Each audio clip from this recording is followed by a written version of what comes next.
Check Podcasts.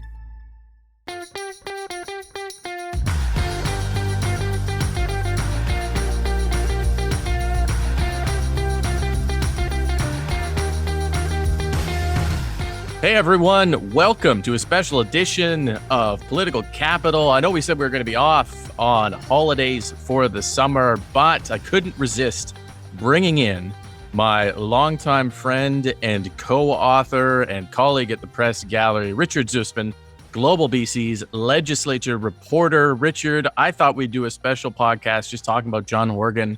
You and I could go back and reminisce and meander about him and kind of talk a bit about it. So I appreciate you coming on the show. Of course, it's funny too, because you and I haven't spoken since we finished the book in 2018. So I jest. But yes, I love talking politics, and so do you. So I'm thrilled to be here. Yeah. And as I'm sure everyone is aware, Richard and I did author 2018 book, A Matter of Competence, which I'm sure everyone is well aware was briefly available in Costco beside the barbecue chicken. And those chocolate muffins, she'll give you a heart attack. Don't eat those chocolate muffins. They're bad. And beside chicken soup for the soul, you can't believe what your cat just did. I think that was probably one of my favorite book memories, is seeing that in Costco beside the "You Can't Believe What Your Cat Just Did" book.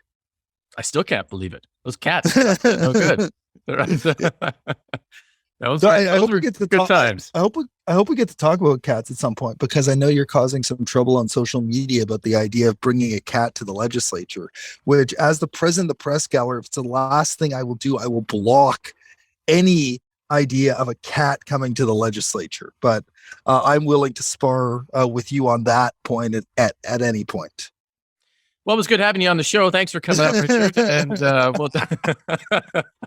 And we can talk about that at the end. I think much like those dogs in hotels, when you go into a hotel and the dog's sitting there, I think that's the only way to improve the political discourse in our society today, is a small cat, maybe with one of those little black clerk robes and a tricorn hat kind of stuck to its head, wandering around with a little bell. Can you imagine the middle question period? Kevin Falcon's ripping into Premier David Eby, and then the little cat wanders into the chamber, sits down. I mean, the temperature is instantly going to go down. Like, I think. And the cat's going to be named Order, right? Order. Is that a good cat name? Or maybe, I think the one that was floating around online was, what was it? I was talking this morning. Oh, Per Rogue. I think we could go with Per Rogue. Oh, I like that one. But although the cat's never going to happen, so no point in talking about any names.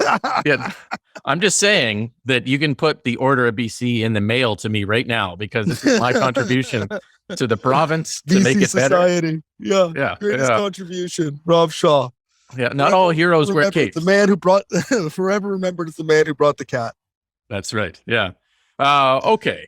Getting to John Horgan, which I wanted to talk about with you ever since he announced his resignation on June 28th. And I guess we'll just start there, because I was a little, we knew his health has been an issue. We knew all these things about him. We knew he was likely to not run again. But out of the blue on June 28th, on a Monday, boom, he announces that he is retiring, basically. Were you surprised by that? And what did you kind of make of how he did it and how it all rolled out? Yeah, I was surprised. And you and I talked that morning. And I think right up until sort of around 10:30 that morning, I anticipated he was going to come out and hold a press conference and say he was looking forward to spending the summer thinking about his future, that he had not yet been able to have the conversations with his family about what was next, and that he would announce in September or October that he would not be running in the next election and ask the party to launch a leadership. It wasn't, like you noted, surprising that he was leaving. It was the timing that it happened, especially built around the fact that he had those premiers meetings coming up. They were so crucial to his legacy, this conversation around healthcare. So he did cloud his own meetings by announcing that he was, in essence, a lame duck premier, that he was leaving. Someone else would fill his shoes and hand over the policy reins. So, yeah, I've had a pretty good sense, and I know you have as well, of the decisions that Horgan has made and the way that things have unfolded. this one, in terms of the timing, caught me by surprise. And it obviously set a number of things in motion when he did that. A leadership race, closing the door on, the things that he wants to do before he leaves.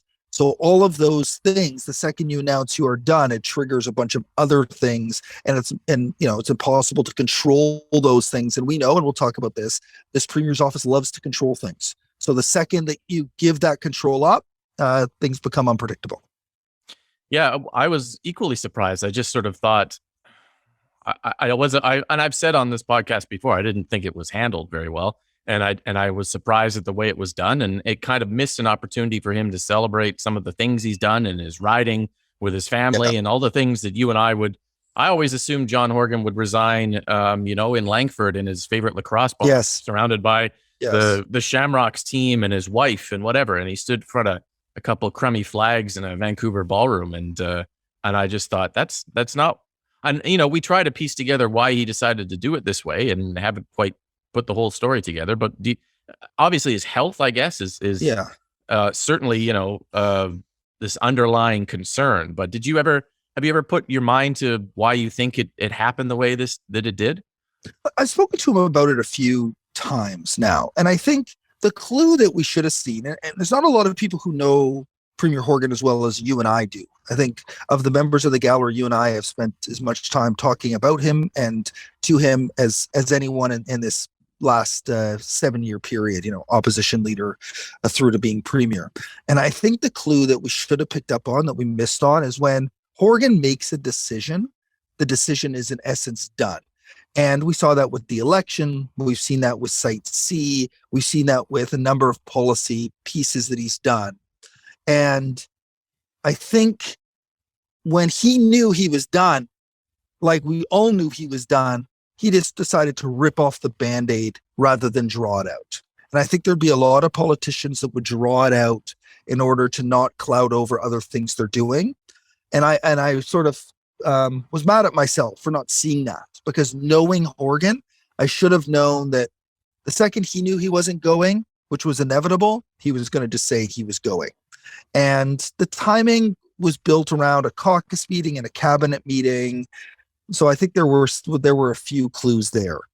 I still, there's still some questions about why not do it, in April or May, or why not wait until after the premier's meetings. Those things are still going to be, I think, a little bit of a mystery in terms of why he decided to have that conversation with his wife just, a week or so before making the announcement. But that was the one thing that I sort of regretted not seeing, was that when John Horgan makes a decision, it's done. And there's no reason to go out there and sort of tiptoe around it. Just get it out of the way, clear the decks, and move on. I think the museum clouded things maybe a little bit, Rob. I don't know what your sense is on that. I know the second he announced that museum, I think that solidified he was leaving.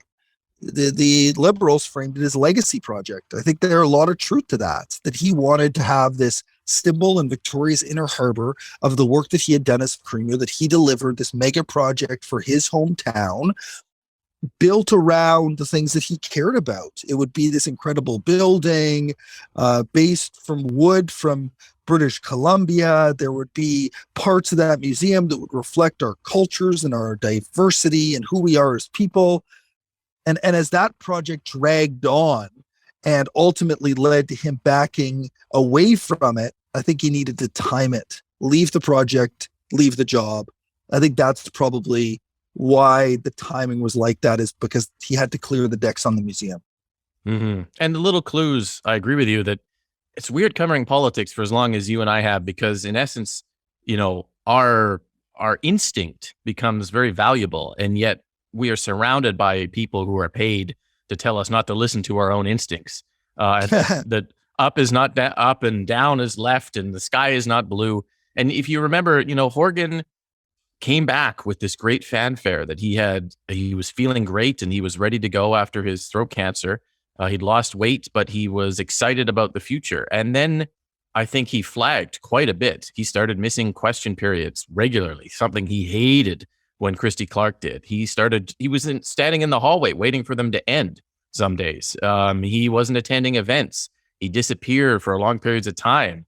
Sometimes we wouldn't talk to him for a week. And I think maybe we didn't pick up on how badly he had his energy had flagged and how hard the job was for him at that point. We all thought he'd kind of beat COVID, beat cancer again, and here he goes. And he sort of hinted at that as well, that, little things like that he can't speak for very long without having to drink water because the radiation damaged his saliva glands, or that he can't grow a beard anymore because of that. Like little things that make it very uncomfortable for him. He's tired. He's miserable. He's sleepy at the end of the day. He collapsed, like that kind of stuff. And I guess we just allowed ourselves to believe that the larger rumors and whisperings that we heard that they were trying to convince him to stay on might have worked in the face of what was very clearly a guy who was done and just had to decide, like you said, to tell us the moment he'd made that decision. But like you mentioned, we've known Horgan for a long time, a decade, reporting on him back to his days as an opposition MLA, the reluctant NDP leader, the premier, the surprise premier. Like, how do you think he's changed 5 years later as he resigns his premiership? Is he still the same guy? Is he still the same politician, the same person, or what do you think? Oh, man. So I think COVID had a severe impact on who he is as a politician. I think he's still the same guy. And I think that is the beauty of Horgan. Just to compare and contrast to Christy Clark, I always, and you and I have talked about this before, I was working on a profile piece about Christy Clark before the 2017 election. And my cousin's a Hollywood agent, or a talent agent. And he was telling me stories about people he'd met, and we were talking about Robert De Niro. And he said that Robert De Niro was really weird to meet in person because he was in essence an amalgamation of all the characters he had played through the decades, that every time he takes on one of these intense roles that he does, he loses a little bit of who Robert De Niro is. And I thought about that in context to Christy Clark, that over the battles she had had in politics, who Christy Clark was as a human being wasn't there as much anymore at the end as the beginning, as she took on a role as a conservative or took on a role as a person of the people and, premier mom and all of this stuff. Horgan is still Horgan to his core. That guy, the fighter, the guy who almost dropped out of school in grade 9, the guy who got raised by his sisters and his mothers because his dad died when he was young, the edginess that comes with that adversity, and in part the anger that comes with that diversity is still there. There's also that incredible caring for community, an ability like I've never seen to allow others around you to take the lead and to succeed. He puts people like a good professional athlete. He makes the people around him better. And that is still who Horgan is at his core, that he still has that ability to make people around him better. And just to riff off the point you were making at the end there about his cancer and recovery, I noticed more and more the car was leaving earlier from the legislature. He just couldn't log those long days. And it was just that exhaustion. And he also mentioned, he's using a spray in his mouth to help keep the saliva going.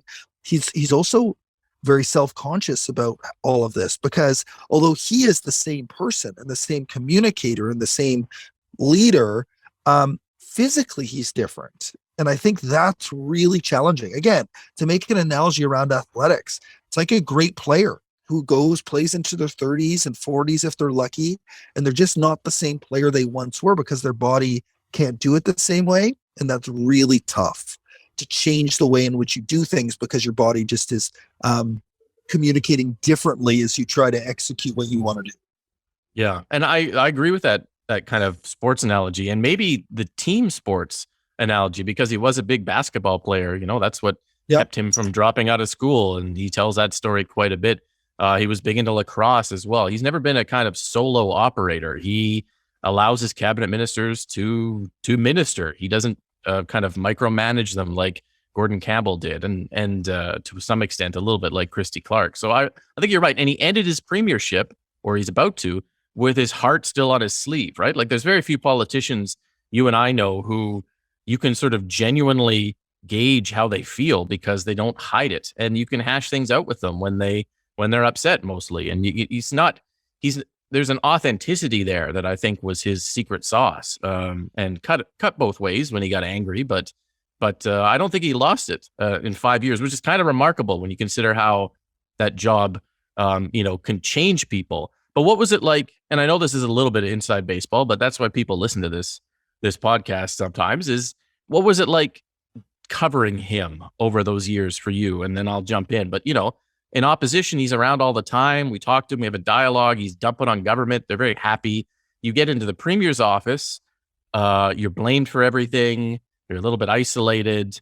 You got the weight of the province on your shoulders. You're surrounded by people. Like, what was it like covering him right up until the end here compared to sort of when we started and have seen him over the years? Yeah, I think like all premiers, the moment they become premier, it becomes much harder to reach out to them. But he was at least, and again, there's 3 chapters really: pre-COVID, COVID, and then post-COVID, because communicating with anybody dramatically changed during COVID. But he was one of those premiers that was more than happy to have a chit chat when they were wandering, through the hallways. Aside from, do you remember, just to jump in, do you remember you and I were outside one day looking at a totem pole that was being refurbished on the legislature lawn, and Horgan just decided to wander out of his office because he saw it there. He wanders over, starts talking to us, starts talking to the guy who's refinishing this totem pole, discovers that the guy is low on wood glue, and that he can't get any wood glue from the legislature. So Horgan says, I'll fix that, wanders off, goes and finds a big crate of wood glue and makes sure he brings it back out to the totem pole. Like, you're right, he did. He just kind of, he was very personable in that way. He wandered around and talked to people, which was kind of his style. Sorry, but carry on. And no, it's perfect. He loved to do tours. I remember once he came down to my office at the legislature and he was providing a tour, and the people on the tour wanted to have a chit chat with me. And like after about a minute, you could see Horgan agitated because it was his tour. He wanted to do the talking. So off he took them out of the office and continued on with the tour. And so that part was really fun to cover. And then we got into COVID and it became much more difficult. We did a number of interviews together through the pandemic, about the pandemic. And you could tell then, and this was pre-cancer diagnosis, but you could tell then that the isolation was taking its toll on him. He is a guy who gets energized from being around people. He likes to be regimented in the way that he goes about his eating and his sleeping. It keeps him focused and energized, but he gets that boost. You and I were at that event in 2017 at the Commodore. This always stands out to me as like a quintessential Horgan moment, and how giddy he was to be doing an election campaign event on a stage at the Commodore nightclub on Granville Street in Vancouver. He felt like he was a rock star. And he got a lot of energy from doing things like that. So he was always interesting to cover. But then over time, we started to get these classic Horganisms. And we saw another one this week where he made a joke about taking an ad out in the paper if the prime minister doesn't come to the table with healthcare money, making fun of the woman and her husband who took an ad out in the Victoria Times Colonist to try to find a family doctor. And it would be like me joking about taking an ad out in the paper to advertise this podcast. These jokes don't sit very well when people are emotionally tied to it.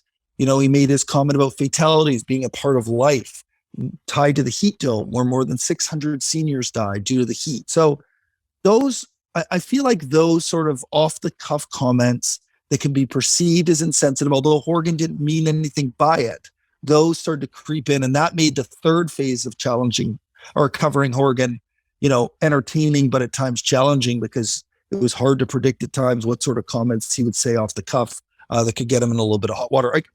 we joke about it. Stories are done. Look at the public opinion polling, though. Horgan is still almost as popular as ever. And it's pretty insane to think that over 5 years of governing, that he's going to walk into office with a popularity of almost 50%. That's nearly unheard of in modern Canadian politics.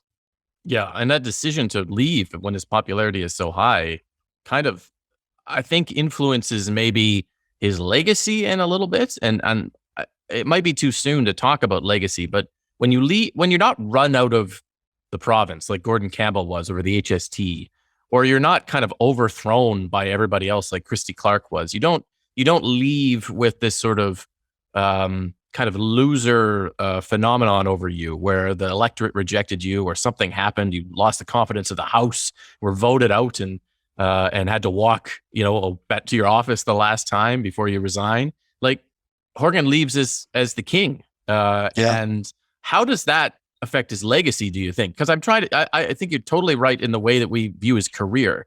He was a minority government premier where he had to compromise on things with the Greens. He was a COVID premier where everything got overtaken by this pandemic that was outside of his control. And then at the very tiny little bit at the end, he got to be the majority premier. Maybe he wanted to, although that ended up not going so well on certain things like the museum. And how do we gauge his legacy when so much of his premiership was out of his control, I think? And how do we wrap our head around that? It's going to be hard to measure legacy. And when I do tours of the legislature, I love to walk by the photo wall with all the premiers on the wall.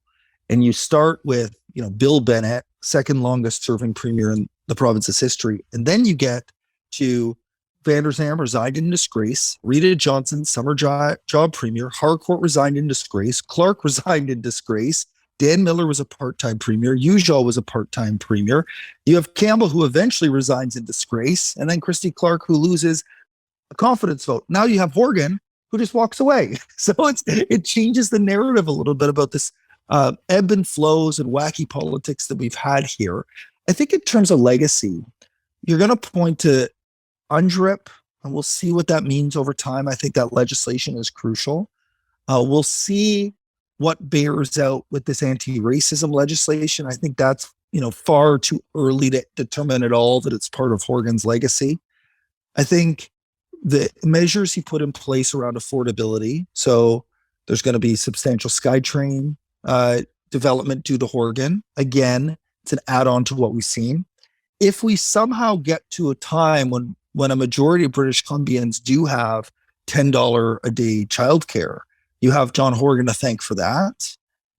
ICBC, I wonder, you and I have spent a lot of time talking ICBC, is that a legacy piece, or is it more of course, government should have done that? It gets us in line with other provinces. Those are the sort of things that we'll see. I think it didn't get covered a ton this week, but the news of this, campus out in Langford on the West Shore that amalgamates a bunch of different colleges and universities to do courses out there, that could be a piece of his legacy. It's a physical building to help fill a need in a really fast-growing community on Vancouver Island. So I think legacy is a combination of physical buildings, policy pieces, and then just a general gut feeling about what you think of when you think of that person. And combining all of those things is complicated. And there will be lots of people who will see his legacy as not stopping Trans Mountain, not stopping Site C, pushing forward an LNG. We'll see what that ever becomes up. There'll be people who see his legacy of, family doctor shortages, crisis in healthcare. And then there'll be others that will see his legacy largely based on the personality and whether you liked him or not. And that's the tough part with how partisan our politics have become, is assessing people have become difficult, and very few people know him like you and I do. So they rely on other sources to interpret how they see his legacy. Yeah. And I time is required to really settle someone's legacy, right? And Gordon Campbell, we're just sort of beginning to understand his. Christy Clark's, we're still developing LNG. And you're right, it might take some time. Daycare could be a big one, although that's as much Justin Trudeau's legacy in bailing out BC's plan with money as it is Horgan's, but it'll still count as his win. I think affordability will be a really interesting one because you can't make many arguments outside of daycare that life is more affordable under a government that won 2 elections promising to make it that, because it was largely outside of its control. But he in some ways, became the new version of the NDP that he was looking for new people to become the leader to fulfill. You remember when he became the NDP leader, he said, I would prefer a new generation do this. I would like David Eby. I would like someone else to do it. And then they weren't ready to do it. And so they asked him to do it. And somehow this, a 62-year-old guy managed to rejuvenate the NDP and leave it in this new position of, a not leftist, focused party anymore, a kind of middle of the road centrist Metro Vancouver urban modern party, which is fascinating for someone who is not from Metro Vancouver and not young and urban at all. And yet he's handing it over in that position. So I think his legacy will also have a little bit of New Democrat kind of heroism to it, because somehow he managed to pull that off. And you would not have been able to chart that from the moment he launched in a tiny little theater and at a high school in Langford to become leader, that he'd become the Metro Vancouver sort of, magic politician that the prime minister would emulate to win votes there, and everyone else would try to pick his brain on it. But that'll be interesting as well. What, like, do you feel by the end, and I reflect on this with premiers because I think it's such a tough job. They become isolated. They become more difficult to talk to over time because this criticism has kind of mounted on them, and their skin either gets really, really thick and it's hard to discuss it, or it gets really thin and they kind of aren't happy by the end. But do you get any sense of how he kind of views the public and the media and the job and the way that has taken a toll on him over time? And you mentioned off the start the way the apparatus works around him. His office, dealing with the NDP premier's office over time, has changed a lot too. How do you put all that together into what's changed over 5 years? Yeah, and I think also important to notice part of his legacy is getting rid of MSP premiums. You mentioned it's hard to measure affordability factors. That's one that, 1 million plus British Columbians felt, those who, didn't have it paid for by their employer. So that's a crucial piece. I think the perception is he is a news consumer. We know that. He watches a lot of Czech. He watches a lot of Global. He listens to a lot of radio. I think it's a little bit less now than it was, but he still consumes the media and is very interested at times in what others perceive. Because unlike Christy Clark, who wanted to convince you were wrong, Horgan has this great sense of injustice that if he doesn't believe you're interpreting what he is doing correctly, a columnist, you and I, a member of the public, he will take the time to try to convince you. Whereas Christie would just say, forget about you. I'm going to go do something else. I only need 42% of the vote, and I'm going to focus on them. We told a story in the book about Horgan being at a lacrosse game in New Westminster soon after he had gotten sworn in. And these 4 guys who had had too much to drink started coming after Horgan. And the Horgan now would have just walked away, but he wanted to engage, try to tell these people they were wrong with their opposition to him. It led to one of the RCMP officers, one of his detail, having to show a weapon to get those guys to back off because they were in essence harassing a premier. But it also, to me, that story was more interesting in the fact that Horgan wants to take on all comers. And as premier, that is impossible. You have, how many people live in this province now, Rob? 5.2 million people. You have 5.2 million stakeholders. Engaging with all of them, you wouldn't have a lot of time to do anything else. The other thing that's so unique about this, and I don't know how you feel about this, is the role of his chief of staff, Jeff Meigs. And the fact that Jeff has now been there for the entirety of his premiership. And that is such a crucial partnership that has led to a lot of wins. And Jeff helped him understand a lot that goes on in Metro Vancouver. There are few people that have the sort of skills and knowledge in the city of Vancouver that Jeff does. But it also is problematic when you're listening to the same person for so long. And yes, there are others. He's listening to lots of stakeholders. He's listening to lots of members of his staff. But it's Jeff who helped direct it. And that leads to missing some things. Maybe that's why they missed the museum issue. Maybe that's why they missed a few different things along the road. Because refresh, new ideas, especially in your office, is important. You can't change the politicians. They get elected, they serve, but your staff, you can move around to try to reflect new ideas and get some fresh thought in there so that you can maybe, tackle some issues in different ways because maybe it didn't work, previously. Mm-hmm. Oh, I'm reminded of his other important senior staffer, Bob Dewar, who ran the NDP's election campaign in 2017 and 2020 as well. And what he said when he quit right after the 2020 election is that he doesn't think senior staff should stick around forever, that they should leave and roll over the staff and get new ideas into the office. And he left. He could have done any job he wanted for any amount of money that he wanted. But that he felt that there was a value to the premier in getting new eyes and ears on things. And I think you're right. I think it's difficult because Horgan certainly relied on Meigs a lot for his view of Metro Vancouver, which is so important. And Meigs has done a very good job in strategizing on that over the years. But at some point, if you're around for 5 years, you're defending the things that you did and the decisions that you made as just as much as you are coming up with new solutions.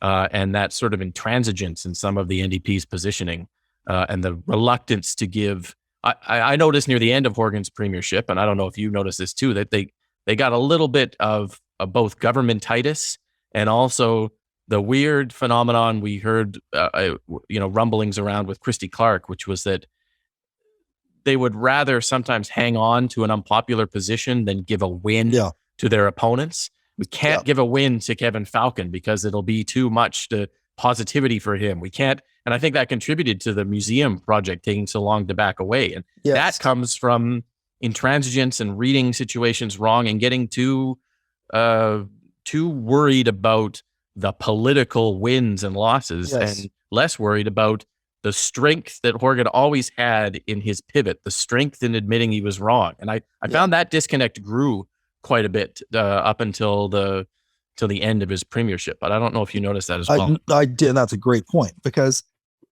he had these issues with the environment, like Trans Mountain is a good example of that, right? Is that he was trying to pivot through different tools and ultimately conceding there was nothing he could do. And the project was going to get done and he walked away from his opposition in essence. And a Horgan earlier on would have walked away from that museum earlier, as soon as it became very clear that the project was out of touch. I don't want to rehash the museum and how it all went down, but that's one of those things. And I know this is crucial for all politicians, but loyalty is so important to Horgan.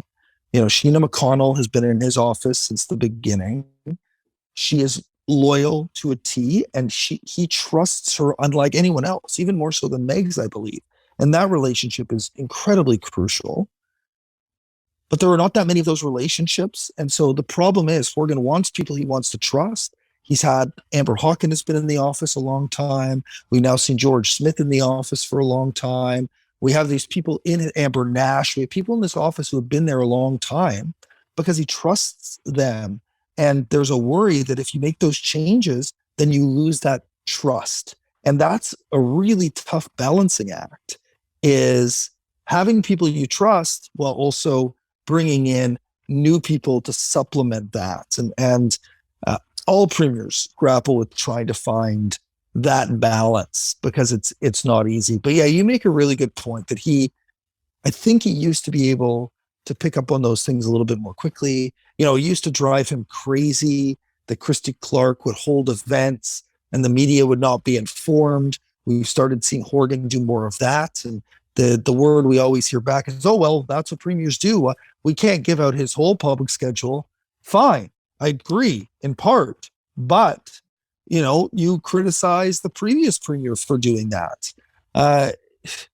We saw some long durations of time in between press conferences. I think that was the biggest thing with Christy Clark. She would go, months sometimes without speaking to the gallery. That happened with Horgan rarely, but only because of cancer, only because of COVID. So, because of how intense this 5-year period was, it was hard to see some of those natural breaks that we saw with Christy Clark and to really be able to compare them. So, yeah, he's becoming there are parts that this office is doing that plays, like you said, to what he did not like about what the previous government did. I think the reason that happens is because that's how you govern. Why would you go to question period every day and have somebody scream and yell about how awful you are every day when you don't have to? It would be much more important for him to take a phone call from the CEO of TELUS or the head of Soccer Canada and have a real conversation about big policy decisions in our province than to go have Kevin Falcon or Shirley Bond before him yell at him about how the healthcare system's collapsing. I think when you just look at doing your job, it's more effective to be having those meetings with leaders in the community than it is to be taking questions on issues that you probably don't want to be talking so much about. The problem is that you and I were around when he said he didn't want to be that person. And the people that are around him now weren't there. And so we try to explain to them why it's difficult that Horgan just attends an event privately with a government photographer, and personal transportation. And they say, well, that's what premiers do, because they only arrived when the premier was in power. They weren't there when he was in opposition saying, I will never do that. And so that difficulty, I found that tough covering him and trying to explain to the people around him constantly, well, Horgan promised to protect the FOI system, and that's why this bill that he's adding a fee to it. And they're like, no, he didn't. He didn't do that. And you said, well, yeah, he did, because I was here. Well, I'm told he did not. And the things that the apparatus that is created around him by people who weren't here to see the contradictions leads to this tension where we're constantly reminding them that he promised to do better. And they're saying, well, it's like watching someone invent fire right now. And like this premier's office is figuring out how to do the things that Christy Clark's office did, but they just don't think they've ever been done before. And there's a practical reason for why they're done, but they don't understand that we've already seen them, and Horgan has seen them, and he promised never to do them. And it's a very bizarre dynamic. It also reminds me of the most, I think, hypocritical thing that Horgan has ever done. I don't know if you remember this. And it was in the height of the Trans Mountain stuff. And I think you probably asked the question about staff from Alberta when Rachel Notley was premier. And it was right before the election. And we asked him, could have been you, could have even been me, asked him if he would hire staff from Alberta if Notley lost. And he said, no, I'm never going to hire staff from Alberta. And now his office and a bunch of other offices are filled with staff from Alberta. And this plays to this point that you mentioned about people coming from outside the province here. There was a huge scrap between BC and Alberta about Trans Mountain. And so to me, that's always stood out. And I know Horgan sticks to his word, but it was one of those things that he probably shouldn't have ever said, because they needed those staff from Alberta. But it also stands out as this sort of reflection of people that some of them are from here, but a lot are not. And it takes a long time. Took me a long time to learn the political culture in this province and to understand all of the battles that have been fought before you arrived on the battlefield. Could you imagine being an Alberta New Democrat and wandering into the premier's office or wandering into the NDP government the last few years at the height of its power? You're looking around, you're saying, my God, I love this socialist province of British Columbia. I love this strong New Democrat, beautiful province that is it's going to vote New Democrat forever. Look at our polling numbers. They're fantastic. This is the greatest province in Canada. And they don't understand that the New Democrats have won, 4 elections? Depends on if you count 2017, 5 elections in the history of the province of British Columbia. And this is not a, what we would call a New Democrat province. That things are changing. It's more of a centrist urban province. And I think when people like Horgan retire, and more people come to this government from other provinces to work here because it's a great job and you get paid a ton of money to work for government and you get close to power, maybe the NDP runs a slight risk of losing that perspective. Jeff Meigs, who we talked about, knows that. He knows that from the 1990s NDP government. Horgan, Mike Farnworth, there's veterans in the NDP that understand this is all very unique to have a premier who's a New Democrat this popular in a government that's been reelected with this stunning of a majority. And I wonder a bit about what happens to all those folks when Horgan leaves and that institutional memory is gone and it's just a bunch of people from Alberta and Ottawa saying, this is a New Democrat province for life. And you're sort of like, no, I don't. I think Horgan has made that possible, maybe, but that's not the political culture that we have in this province. So I find that kind of interesting. And it plays to a much larger, really insider baseball issue, but one that I think matters to governance is around training of staff and getting good staff. And the BC Liberals have been able to tap into the infrastructure that's been in place in conservative governments, federally and provincially, and Liberal governments, federally and provincially, in Ontario. I'm talking about Ben Chin mainly, although Christy Clark tapped into some other people who had worked in those McGuinty governments. Laura Miller, another example of that. The NDP does not have as cohesive a network of political strategists. They have just formed governments so few times in this country.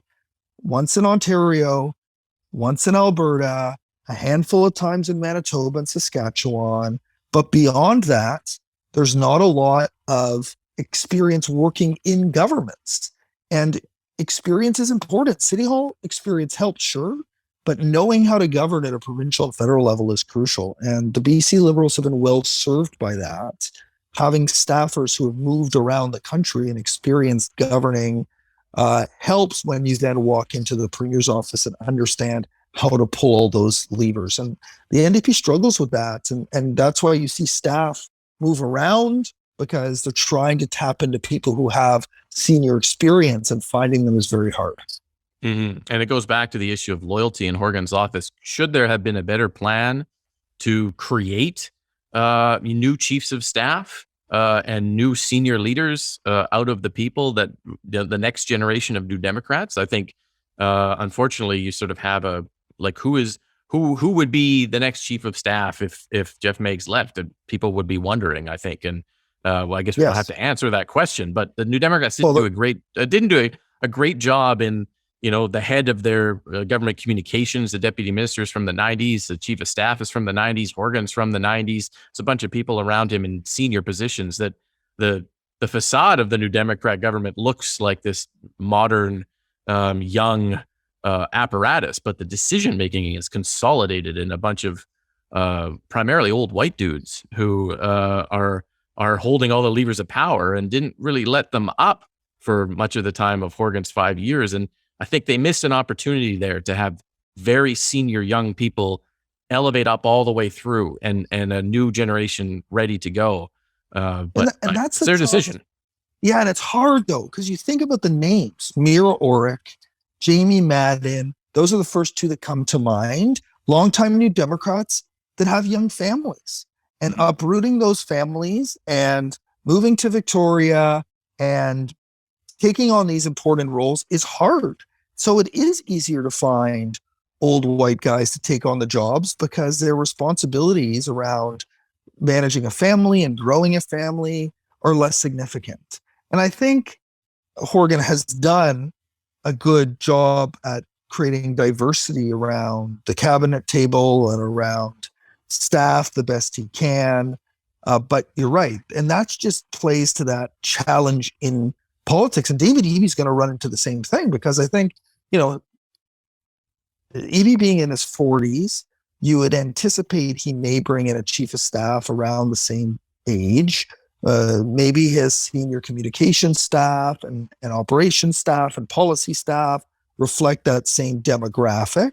But finding those people is hard in terms of uprooting careers and, more importantly, uprooting families. So it's going to be one of the biggest challenges EB has, if all this plays out as we expect and he becomes premier, is setting that tone with who he surrounds himself with, especially considering where's the job security, right? If we have an early election, you're telling someone, come here, bear with me for 18 months. Hopefully the next election works out okay, and then we'll keep going. That's a hard sell to uproot someone's family and livelihood. So it makes it challenging to really create good, dynamic, changing staff, which is so crucial to everything you see government do. Do you think on David Eby, are we going to see a coronation there? Are we going to see him acclaimed in mid-October? There's lots of rumblings of another sort of environmental-backed candidate because that wing of the party feels like their issues haven't been taken seriously by this NDP government. They want their own candidate to force David Eby to have to answer some of the questions about those things you listed earlier, Site C and LNG and fracking and natural resource development. Do you think that will mobilize in the form of a actual candidate who pays the fees and pushes this thing into a race into early December and an actual vote? Or do you think Eby's going to still walk an acclamation path here? So you've been tweeting about Anjali Appadurai. She ran for the NDP federally in Vancouver Granville. I spoke to her briefly, and she said she'd make her decision by the end of the weekend. She seems to be the one person that the environmental movement wants to get behind as a potential candidate. But what you're walking into here is essentially an unwinnable situation. David Eby has all the caucus support. He has all the big organizers. He has started to lay a huge foundation for fundraising. Beating him in a leadership race one-on-one is impossible. So the decision that someone needs to make, if it's from the environmental movement, is what are we gaining here? What they would do is they would really tick off David Eby and his team, because instead of becoming premier in October, it would delay becoming premier till the end of December.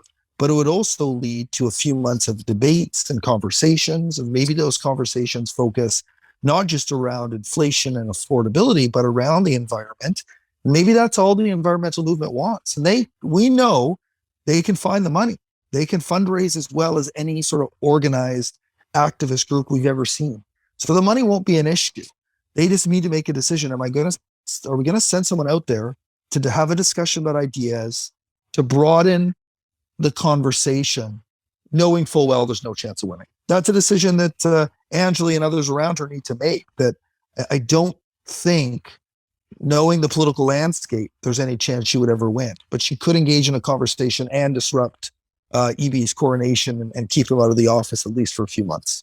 It's an interesting dynamic because there are many in the NDP that want to follow Ravi Kahlon's lead and do what's best for they view as the government and the party by consolidating around David Eby, getting him in office, making it a clean transition, not exposing fault lines and a bunch of messy debates and causing a long, prolonged process. They view that as the best thing for the stability of the government to stay in power. And then there's the environmental side of the party, which has kind of had to swallow a series of difficult compromises during the NDP's time in government. That is, I think, a little bit less concerned with staying in power as they are with holding onto their principles, and that side of the party that would rather lose but be righteous in their positions is now coming up against the part of the party that's practically made compromises the last 5 years to hold the centrist power base in BC. And I think that's kind of what we're seeing play out here. And how much does the environmental movement really want to kneecap the government NDP and make it weaker for the BC Liberals to attack is a big picture game that I'm not sure the environmental movement is kind of looking at, but we'll keep an eye on that for sure. Richard, that was so great to have you on and to talk through these things. I often say behind your back, so I might as well say it to your face. The hardest working guy in BC politics. I don't know how you do all the things that you do on Global Online, on NW, on BC One, on the News Hour, but thanks for doing it. Thank you for being here, and thank you everyone for listening. Make sure you subscribe to the podcast. Check us out on Check Plus as well for past episodes. We'll be back a little bit later in August with the panel. returning for all the latest. Thanks so much for listening.